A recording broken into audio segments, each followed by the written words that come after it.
Hey everybody, thanks for joining me. I'm Mike Drodas, Bible teacher and preacher, and you are watching Solving the Prophetic Puzzle. Today is a bonus lesson. I want to talk to you about a sign in the sky that just occurred, the Great Conjunction. Some have referred to this as the Bethlehem star or the Christmas star, but the original Christmas star occurred in 3 BC, a long time ago.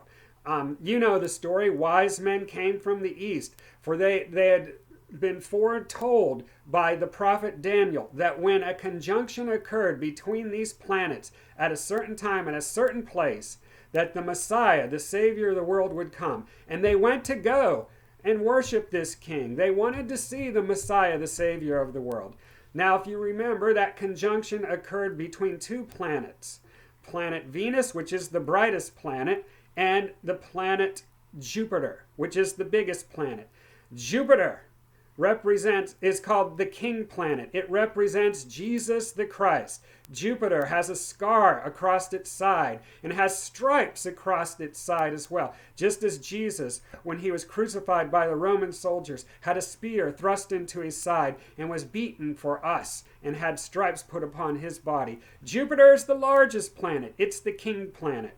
Venus, the other planet that was in this conjunction, Venus is the brightest star. Venus represents woman. Venus represents humanity. And these two stars in 3 BC, these two planets in 3 BC, aligned together, and they also aligned with a third element, the king star called Regulus. And Regulus, Jupiter, Venus, all aligned in the constellation Leo. Leo the lion, Jesus Christ, the lion of the tribe of Judah. That was the Bethlehem star, and that announced that the Christ had come, that God was making a way now for men to come to him through the Savior, through the Christ. And that was the true Bethlehem star. Now let's jump forward to what we just witnessed today. Yes, it occurred around Christmas time. Yes, it was a conjunction between two planets. Yes, it was bright in the sky. And yes, it did announce something. But look at the two characters in this conjunction. The first one, once again, was the king planet. The king planet Jupiter. Jupiter represents Jesus, as we just said a few minutes ago. But the other planet that was involved in this conjunction was Saturn. Saturn represents Satan. Saturn is the sixth planet. Saturn is a gas planet. It's not very dense at all. Doesn't that sound like Satan? Just a lot of hot air. So Saturn even has rings around it, whereby it's trying to portray itself as wearing a crown. Saturn is coming in line and conjuncting with the God planet, the king planet, and Saturn is aligning with that in the sky, and it's telling us an announcement. God is using this sign as an announcement, and the announcement is the Antichrist is here.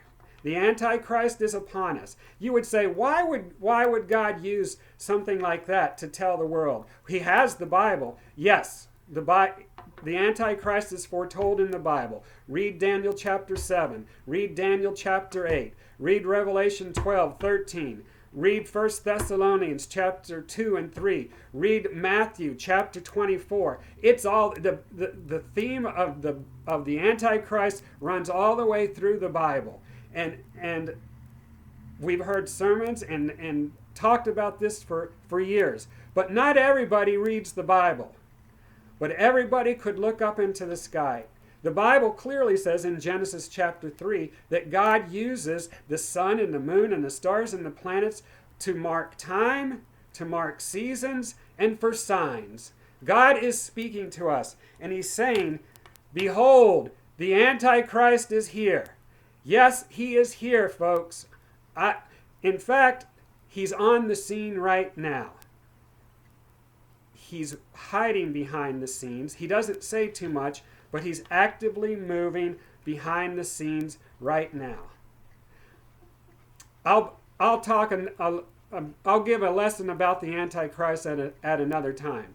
There's a lot of pieces to the prophetic puzzle that we're looking at. The Antichrist is one. So stay with me. We will discuss in detail who and what the Antichrist is doing on the earth right now. We will discuss the mark of the beast.